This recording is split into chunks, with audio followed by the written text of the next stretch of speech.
Journey of love. രചന നിലാവിൻ്റെ കൂട്ടുകാരി. അവതരണം സാലിം കരുളായി. എനിക്ക് പറ്റില്ല ഋഷി. അവരവിടെ വന്നിരിക്കുമ്പോൾ എനിക്ക് എൻ്റെ അമ്മയെ ഓർമ്മ വരുക. മഹി വിഷമത്തോടെ പറഞ്ഞത് കേട്ട് ആരോപണം തിരികെ പുണർന്നതും മഹിയുടെ കണ്ണുനീർ അവളുടെ നെഞ്ചിനെ നനയിച്ചു. അതെന്തിനാ?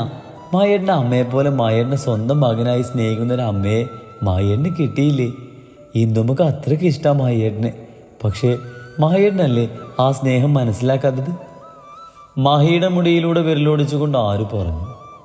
അവരെനിക്ക് ഇഷ്ടമായിരുന്നു. എൻ്റെ അമ്മയെപ്പോലെ തന്നെയായിരുന്നു ഞാൻ കണ്ടിരുന്നത്. പക്ഷേ എന്നവരെൻ്റെ അമ്മയുടെ സ്ഥാനത്ത് ഇവിടെ കയറി വന്നു, അതോടെ വെറുത്തു ഞാൻ അവരെ. എൻ്റെ അമ്മ എൻ്റെ അച്ഛനും ഒത്തിരി സ്നേഹിച്ചിരുന്നു. എന്നിട്ടോ അമ്മയോട് അയാൾക്ക് ഇത്തിരി പോലും ഇഷ്ടമില്ലാത്തതുകൊണ്ടല്ലേ അമ്മയുടെ കൂട്ടുകാരിയെ തന്നെ ഭാര്യയാക്കി കൊണ്ടുവന്നത്. കണ്ണുനീരിനിടയിലും മഹി തൻ്റെ ഉള്ളിലെ അമർഷം മാരുവിനോട് തുറന്നു പറഞ്ഞു. എൻ്റെ മായേട്ട, നിങ്ങൾ എത്ര ലോല ഹൃദയനായിരുന്നു. മായേട്ടനോട് ഇഷ്ടമുണ്ടായിട്ട് തന്നെയാ രണ്ടുപേരെ വിവാഹത്തിന് സമ്മതിച്ചത്. ഇന്ദുമ്മക്ക് പകരം അച്ഛൻ വേറെ ആരെങ്കിലുമാണ് വിവാഹം കഴിച്ചതെങ്കിൽ അവർ ഇന്ദുമ്മയെ പോലെ മഹേട്ടനെ സ്നേഹിക്കില്ലെന്ന് അച്ഛൻ അറിയാം. അതുകൊണ്ടല്ലേ അച്ഛൻ അമ്മയെ വിവാഹം കഴിച്ചത്. ഇപ്പം തന്നെ മഹേട്ടൻ അവിടെ വന്നിരുന്ന് ഭക്ഷണം കഴിച്ചപ്പോൾ അവർക്കൊക്കെ എത്ര സന്തോഷമായി. പക്ഷേ മഹേട്ടൻ്റെ ഈ പ്രവൃത്തി അവരെ വേദനിപ്പിച്ചിട്ടുണ്ടാകും. ഇനിയും അവരുടെ ഈ ദേഷ്യവും അകൽച്ചയും വേണ്ട മഹേട്ട. ആരും മഹിയെ പറഞ്ഞ് മനസ്സിലാക്കാൻ ശ്രമിച്ചുകൊണ്ട് പറഞ്ഞു. എനിക്കതിന് പറ്റില്ല. എൻ്റെ അമ്മയെ മറന്ന് അവരെ സ്വീകരിക്കാൻ എൻ്റെ അച്ഛനെന്ന് പറയുന്ന ആൾക്ക് പറ്റുമായിരിക്കും. പക്ഷേ എനിക്കൊരിക്കലും എൻ്റെ അമ്മയുടെ സ്ഥാനം മറ്റൊരാൾക്ക് നൽകാൻ കഴിയില്ല. ആരവിന് ഇറക്കപ്പെടുന്ന കുട്ടികളെപ്പോലെ വാശി പിടിച്ചുകൊണ്ട് മഹി പറഞ്ഞു. എൻ്റെ മഹിയേട്ട, ഭർത്താവ് മരിച്ചാൽ ഭാര്യ കെട്ടുന്നതും ഭാര്യ മരിച്ചാൽ ഭർത്താവ് വേറെ കെട്ടുന്നതും സർവ്വസാധാരണമാണ്. അത് ആദ്യ പങ്കാളിയുടെ ഇഷ്ടമില്ലാണ്ടൊന്നും അല്ല. ഇനിയിപ്പോൾ ഞാൻ മരിച്ചാൽ മഹേട്ടൻ വേറെ കല്യാണം കഴിക്കില്ലേ? അതുപോലെ തന്നെയാ. ആരും മഹി പറഞ്ഞത് കേട്ട് അവൻ അന്വയിപ്പിച്ചുകൊണ്ട് പറഞ്ഞു. ഇല്ല, എൻ്റെ ജീവിതത്തിൽ നീ മാത്രമേ ഉണ്ടാകൂ. ആര് പറഞ്ഞത് ഇഷ്ടപ്പെടാതെ മഹി ശബ്ദം കടുപ്പിച്ചുകൊണ്ട് പറഞ്ഞതും മഹി പറഞ്ഞത് കേട്ട് ആരുവിൻ്റെ ചൊടികൾ വിടർന്നു. അതൊക്കെ ഇപ്പം പറയും. ആർക്കായാലും ജീവിതത്തിൽ ഒരു കൂട്ടില്ലാതെ പറ്റില്ല. എക്സ്പെഷ്യലി നിങ്ങൾക്ക് ആണുങ്ങൾക്ക്. മറ്റുള്ളവരുടെ ഗണത്തിൽ നീ എന്നെ കൂട്ടണ്ട. ആര് പറഞ്ഞത് കേട്ട് ഇഷ്ടപ്പെടാതെ മഹി മുഖമുയർത്തി അവളെ കൂർപ്പിച്ച് നോക്കിക്കൊണ്ട് പറഞ്ഞു. അതെന്താ, എന്നെ അത്രയ്ക്ക് ഇഷ്ടമാണോ? ആര് ചിരിയോടെ മഹിയുടെ മുഖം കയ്യിൽ കോരിയെടുത്ത ആകാംക്ഷയോട് അവൻ്റെ മുഖത്തേക്ക് ഉറ്റുനോക്കിക്കൊണ്ട് ചോദിച്ചതും മഹി പിടക്കുന്ന കണ്ണുകളുടെ ആരുവിൻ്റെ മുഖത്തിൽ നിന്ന് നോട്ടം മാറ്റി. പറ മഹിയേട്ടാ, എന്നെ അത്രയ്ക്ക് ഇഷ്ടമാണോ? ആരുവിൻ്റെ ചോദ്യം കേട്ടതും മഹി അവളെ നോക്കാതെ കനത്തിൽ മൂളി. ശരിക്കും ഇഷ്ടമാണോ? അപ്പം എന്നുള്ള ദേഷ്യത്തിൽ എന്നെ കല്യാണം കഴിച്ചതാണെന്ന് പറഞ്ഞതോ? ആരും മഹിയെ വിടാതെ പിടിച്ച് അവനെ നോക്കി സംശയത്തിൽ ചോദിച്ചു. നിന്നോടുള്ള ദേഷ്യത്തിൽ തന്നെയാണ് ഞാൻ നിന്നെ കെട്ടിയത്. നീയും നിന്റെ തന്തയും എന്നെ ജയിൽ കയറ്റിയില്ലേ? നിങ്ങൾ കാരണം ആദ്യമായി ജയിലിൽ പോയ പകയായി എനിക്ക് നിന്നോട്. പക്ഷെ എപ്പോഴോ ഞാൻ പോലും അറിയാതെ എൻ്റെ ഉള്ളിൽ നീ പതിഞ്ഞു പോയിരുന്നു. അതുകൊണ്ടാണ് ദേവദത്തിന് പോലും നിന്നെ കൊടുക്കാഞ്ഞത്. പിന്നെ എല്ലാവരിൽ നിന്നും ഉൾവലിഞ്ഞ് ആരുടെ സ്നേഹവും അനുഭവിക്കാതെ ജീവിച്ചതുകൊണ്ടാകാം മറ്റുള്ളവരെ പോലെ ഭംഗിവാക്കി പറഞ്ഞ് സ്നേഹം പ്രകടിപ്പിക്കാനൊന്നും അറിയില്ല.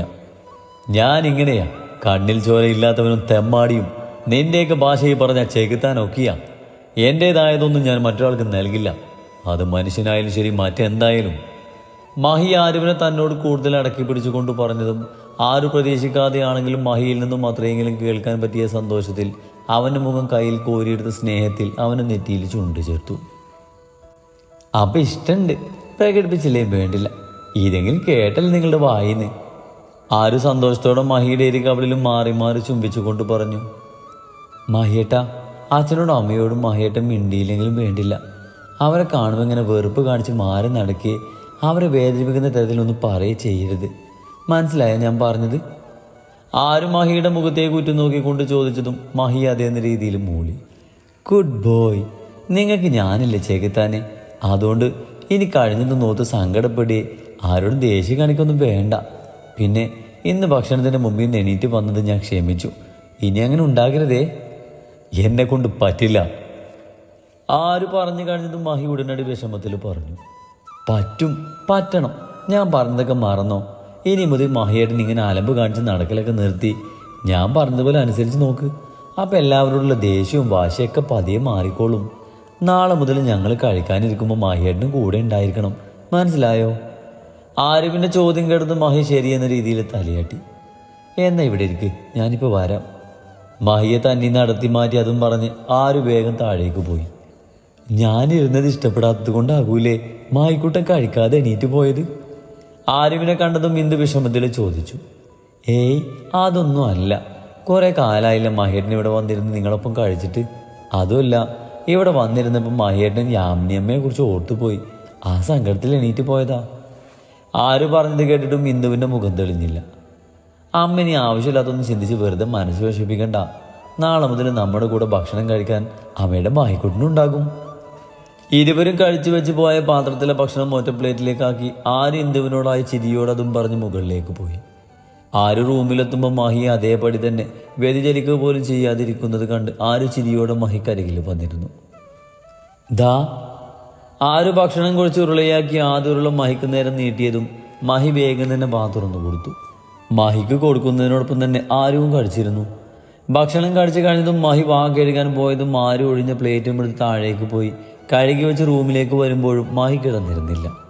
ഫ്രഷായി വരുമ്പോഴും മാഹി ഫോണും തോണ്ടിയിരിക്കുന്നത് കണ്ട് ആരവനെ ശല്യപ്പെടുത്താതെ ലൈറ്റ് ഓഫ് ചെയ്ത് ബെഡ് ലാമ്പ് ഓണാക്കി ബെഡിൻ്റെ സൈഡിൽ കയറി കിടന്നു. ആരുഷി ആര് കിടന്നത് കണ്ടതും മാഹി ഫോണ് മാറ്റി വെച്ച് കിടന്ന് തനിക്കെതിരായി ബെഡിൻ്റെ മറു സൈഡിൽ തിരിഞ്ഞു കിടന്ന് ആരുവിനെ തട്ടി വിളിച്ചു. എന്താ? ആരൊന്നും മനസ്സിലാകാത്ത ഭാവം നടിച്ച് മുഖം ചരിച്ച് മാഹിയെ നോക്കിക്കൊണ്ട് ചോദിച്ചു. ഇങ്ങോട്ട് നീങ്ങിക്കിടക്ക്. മാഹി മുഖം വീർപ്പിച്ചുകൊണ്ട് ആരുവിനോട് പറഞ്ഞതും ആരും മാഹിയുടെ അരികിലേക്ക് നീങ്ങിക്കിടന്നു. മതിയോ? ആര് മാഹിയോട് ചേർന്ന് കിടന്നുകൊണ്ട് ചോദിച്ചതും മാഹിയൊന്ന് മൂളിക്കൊണ്ട് ആരുവിൻ്റെ ടോപ്പ് അടർത്തി മാറ്റിയതും ആരും മാഹിയെ കൂർപ്പിച്ച് നോക്കി. മാഹിയൊന്ന് ഉയർന്ന് ആരുവിൻ്റെ അതരങ്ങൾ വായിലാക്കി നുണഞ്ഞതും ആരും പെട്ടെന്നുള്ള അവൻ്റെ പ്രവൃത്തിയിലൊന്ന് പിടഞ്ഞ് മാഹിയുടെ ഷോൾഡറിൽ അമർത്തി പിടിച്ചു. മാഹി കൊതിയോടെ ആരുവിൻ്റെ ഇരു അതരങ്ങളും അവൾക്ക് തിരിച്ച് ചുംബിക്കാൻ പോലും ഇടകൊടുക്കാതെ ആവേശത്തോടെ മാറി മാറി നുണയാൻ തുടങ്ങിയതും ആരും എതിർപ്പൊന്നും കൂടാതെ മാഹിക്ക് വിധിയായി നിന്നു. ചുംബനത്തിനൊപ്പം മാഹിയുടെ കൈകൾ ആരുവിൻ്റെ ശരീരത്തിലൂടെ കുസൃതി കാണിച്ചൊഴുകി നടക്കാനൊരുങ്ങിയതും ആരുവിൻ്റെ കണ്ണുകൾ കൂമ്പിയടഞ്ഞു പോയി. ശ്വാസം തടസ്സമായി വന്നതും മാഹി ആരുവിൻ്റെ അതരങ്ങളെ മോചിപ്പിച്ച് അവളുടെ ചുണ്ടിൽ പൊടിഞ്ഞ രക്തത്തുള്ളിയെ തൻ്റെ ചുണ്ടിനാൽ ഒപ്പിയെടുത്തു. ആരുവിൻ്റെ മുഖത്തെല്ലാം അവൻ ചുംബനങ്ങൾ നിറച്ച് മാഹിയുടെ ചുണ്ടുകൾ പതിയെ ആരുവിൻ്റെ കഴുത്തിലേക്ക് ഇറങ്ങി. ആരുവിൻ്റെ കഴുത്തിലും ചെവിത്തുമ്പിലും നെഞ്ചിലുമെല്ലാം മാഹിയുടെ അതരങ്ങൾ മുദ്രണം ചാർത്തുന്നതോടൊപ്പം മാഹിയുടെ കൈകൾ ആരുവിൻ്റെ ഇന്നറിൻ്റെ പുറകിലെ കുളത്തിൽ പതിഞ്ഞതും ആര് ബോധം വന്നതുപോലെ പെട്ടെന്ന് തന്നെ മഹിയുടെ തന്നെ നടത്തി മാറ്റി. മര്യാദയ്ക്ക് കിടക്കാൻ പറ്റുമെങ്കിൽ കിടന്നാൽ മതി. അണച്ചുകൊണ്ട് ആരും മഹിയെ നോക്കിക്കൊണ്ട് പറഞ്ഞതും മഹി അവളെ നോക്കി ചുണ്ടുകൂട്ടി. എന്നിട്ട് ആരുവിനെ നേരെ കിടത്തി അവൾ ഇറുകപ്പെടുന്ന ആരുവിൻ്റെ മാറിലായി അമർത്തി ചുംബിച്ച് അവിടെ മുഖം പൂഴ്ത്തി കിടന്നതും ഒരു കൈ കൊണ്ട് മഹിയെ ചേർത്ത് പിടിച്ച് മാറു കൈ കൊണ്ട് അവൻ്റെ മുടിയിലൂടെ വിരലൊടിച്ച് തലോടി ആരും കിടന്നു. രാവിലെ ആരും എണീറ്റ് കുളിച്ച് താഴേക്ക് ഇറങ്ങാൻ നിൽക്കുമ്പോഴാണ് ആനക അവൾക്ക് അരികിലേക്ക് വന്നത്. എന്തു വേണം? തൻ്റെ മുന്നിൽ വന്ന് നനകയെ ആര് ഗൗരവത്തിൽ നോക്കി പുരികം പൊക്കിക്കൊണ്ട് ചോദിച്ചു. നീ ഇന്നലെ രാത്രി താഴെ വലിയ ഷോ നടത്തിയിരുന്നല്ലോ, എന്നിട്ട് എന്തായി? ആരുവിനെ നോക്കി പരിഹാസത്തോടെ ചോദിച്ചു. എന്തായാലും നിനക്കെന്താ? ആര് കൈ കെട്ടി നിന്ന് നനകയെ നോക്കിക്കൊണ്ട് ചോദിച്ചു. എനിക്കൊന്നുമില്ല, വെറുതെ നടക്കാത്ത കാര്യത്തിനൊക്കെ പോണോ? പോയാൽ നിനക്ക് പ്രശ്നമൊന്നുമില്ലല്ലോ. പിന്നെ ആരുഷി എന്തെങ്കിലും തീരുമാനിച്ചിട്ടുണ്ടെങ്കിൽ ഏതറ്റം വരെ പോകേണ്ടി വന്നാലും ശരി, വിചാരിച്ച കാര്യം നടത്തിയിരിക്കും. ആര് തന്നെ പരിഹസിക്കുന്ന അനഘയെ നോക്കി ഇഷ്ടക്കേടോട് പറഞ്ഞു. നീയല്ല, നിന്റെ ചത്തുപോയ തന്ത വിചാരിച്ചാൽ പോലും മഹിയെ നേരെയാക്കിയെടുക്കാൻ പറ്റത്തില്ല. നിന്റെ വിശ്വാസം ഞാൻ തകർത്തി തരാം. അനഘ പറഞ്ഞത് കേട്ട് ആര് ദേഷ്യത്തിൽ ശബ്ദം കടുപ്പിച്ചുകൊണ്ട് പറഞ്ഞു. നടക്കുന്ന വല്ല കാര്യവും പറയും. നടക്കും ഇല്ലേ? നടത്തിയിരിക്കും ഈ ആരുഷി. ഇപ്പം മാറി അങ്ങോട്ട്. നിന്നോട് കിണർച്ചി നിൽക്കാൻ എനിക്ക് സമയമില്ല. തന്നെ പരിഹസിക്കാനായിട്ട് നിൽക്കുന്ന അനഘയെ തള്ളി മാറ്റി അതും പറഞ്ഞ് ആര് താഴേക്ക് നടന്നു. ഈ പിശാശായിട്ട് പിന്നെ പോകുന്ന ലക്ഷണമല്ല. ഇനിയും ചൊറിയാൻ വന്ന ഈ ആരുഷി ആരോന്ന് അവൾ അറിയും. അനഘയോടുള്ള ദേഷ്യത്തിൽ പെറുപെറുത്ത് ആരും അടുക്കളയിലേക്ക് നടന്നു. ഇന്ദുവും സീതക്കും ഒപ്പം പണികളൊക്കെ തീർത്ത് ബ്രേക്ക്ഫാസ്റ്റ് ഉണ്ടാക്കി എല്ലാം കാസ്ട്രോളിലാക്കി ടേബിളിൽ വെച്ച് ആര് റൂമിലേക്ക് പോയി. റൂമിലെത്തിയതും ബാത്റൂമിൽ വെള്ളം വീഴുന്ന ശബ്ദം കേട്ടതും മാഹി കുളിക്കുന്നവളൊന്നും മനസ്സിലാക്കി ആര് വേഗം പോയി യൂണിഫോം സാരി എടുത്ത് കൊടുക്കാൻ തുടങ്ങി. ആര് സാരി എടുത്ത് റെഡിയാകുമ്പോഴാണ് മാഹി കുളിച്ച് കഴിഞ്ഞ് ഇറങ്ങി വന്നത്. എൻ്റെ ബ്ലാക്ക് ഷർട്ട് ഇവിടെ. കണ്ണാടിക്ക് മുന്നിൽ നിന്ന് മുടി ചീക്കി കെട്ടുന്ന ആരുവിൻ്റെ അരികിലേക്ക് വന്നു നിന്ന് മുടിയിലെ വെള്ളം ആരുവിൻ്റെ മുഖത്തേക്ക് തല കുടഞ്ഞുകൊണ്ട് തെറിപ്പിച്ച് മാഹി ചോദിച്ചു. എന്താ മാഹിയേട്ടാ ഇത്? മാഹിയുടെ പ്രവൃത്തിയിൽ ആര് ഇഷ്ടക്കേടോടെ സാരി തലപ്പ് കൊണ്ട് മുഖത്തും കഴുത്തിലും പറ്റിയിരിക്കുന്ന വെള്ളത്തുള്ളികൾ തുടച്ചു മാറ്റി അവനെ കൂർപ്പിച്ച് നോക്കിക്കൊണ്ട് പറഞ്ഞതും മായി സാരിക്കിടയിലൂടെ ആരുവിൻ്റെ വയറിലൊന്ന് പിച്ച് അവളെ നോക്കി ഒറ്റ കണ്ണിറുക്കി കാണിച്ചു. കുറച്ച് കൂടുന്നുണ്ട് ചെകുത്താനെ നിങ്ങൾക്ക്. മാഹി പിച്ചയെടുത്ത് ഒഴിഞ്ഞ് ഇത്തിരി ദേഷ്യത്തിൽ മാഹിയോട് അവൾ പറഞ്ഞു. ചെകുത്താൻ നിന്റെ തന്ത. ആര് പറഞ്ഞത് കേട്ട് മിററിൽ നോക്കി മുടി ചെയ്യുന്നിടയിൽ മാഹി ചുണ്ടുകൂട്ടിക്കൊണ്ട് പറഞ്ഞതും തൻ്റെ അച്ഛനെ വിളിച്ച ദേഷ്യത്തിൽ ആരും മാഹിയെ കണ്ണിരുട്ടി നോക്കി. എന്നെ നോക്കി പേടിപ്പിക്കാതെ എൻ്റെ ഷർട്ട് എവിടെയാന്ന് വെച്ചാ എടുത്തോണ്ട് താ. മാഹി ആരുവിൻ്റെ മൂക്കിൽ പിടിച്ച് വലിച്ചുകൊണ്ട് പറഞ്ഞതും ആരും മാഹിയുടെ കൈകൾ തട്ടിമാറ്റി ബെഡിൻ്റെ അരികിലേക്ക് നടന്നു. ഈ ഷർട്ട് ഇവിടെ കിടക്കുന്നത് നിങ്ങൾ കണ്ടതല്ലേ, അതങ്ങ് എടുത്ത് ഇട്ടൂടെ? ആര് ബെഡിൽ കിടക്കുന്ന മഹിയുടെ ഷർട്ട് എടുത്ത് അവൻക്ക് അരികിലേക്ക് നടന്നുകൊണ്ട് പറഞ്ഞു. ഇതൊക്കെ നിന്റെ കടമയാ, ഇനി ഈ ബട്ടൺസ് ഇട്ട് തരാനേ നിന്റെ തന്ത വരൂ. മാഹി ആരുവിൻ്റെ കൈകളിൽ നിന്ന് ഷർട്ട് വാങ്ങിയിട്ട് കൊണ്ട് പറഞ്ഞു. ദേ എൻ്റെ അച്ഛനെ പറയുന്നത് കൂടുന്നുണ്ടേ, പിന്നെ മിണ്ടാൻ നിൽക്കുന്നത് ഒരു കച്ചറ എൻ്റെ അച്ഛനെ ചൊല്ലി വേണമെന്ന് കരുതിയ, പക്ഷെ എപ്പോഴും അങ്ങനെ ആയെന്ന് വരില്ല. വളവള പറയാതെ ഈ ബട്ടൺസ് ഇട്ട് താടി. നിങ്ങളുടെ കൈക്ക് കുഴപ്പമൊന്നുമില്ലല്ലോ, സ്വയം ഇട്ടൂടെ? മാഹി ബെഡിലേക്ക് ഇട്ട് നനഞ്ഞ തോർത്തെടുത്ത് സ്റ്റാൻഡിൽ വിരിച്ചിട്ട് കൊണ്ട് ആര് പറഞ്ഞു.